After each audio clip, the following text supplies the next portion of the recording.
గత కొన్ని రోజులుగా తూర్పుగోదావరి జిల్లా రాయవరం మండలం కూర్మాపురం పరిసర ప్రాంతాలలో హల్చల్ చేసిన పెద్ద పులిని రాష్ట్ర అటవీ శాఖ అధికారులు ఎట్టకేలకు శుక్రవారం మత్తుమందు ఇచ్చి బంధించారు. అనంతరం ప్రత్యేక బోన్లో విశాఖ జూ పార్క్ సమీపంలోని యానిమల్ రెస్క్యూ సెంటర్కు శనివారం ఉదయం తరలించారు.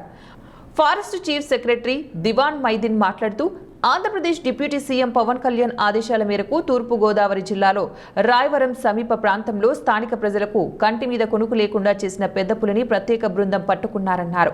అనంతరం ఆరోగ్య పరిస్థితిని మెరుగుపరిచేందుకు గాను విశాఖ జూ పార్క్ సమీపంలోని ఏఆర్సీకి తరలించినట్లు తెలిపారు. ఈ పెద్ద పులి వయసు సుమారు 3 నుంచి 3.5 సంవత్సరాలు ఉంటుందని, ప్రస్తుతం పెద్ద పులి ఆరోగ్యం నిలకడగా ఉందన్నారు.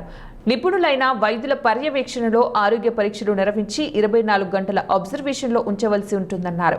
అనంతరం అధికారుల ప్రత్యేక కమిటీ ఆదేశాల మేరకు పెద్ద పులిని ఎక్కడ ఉంచాలనేది నిర్ధారిస్తామని తెలియజేశారు.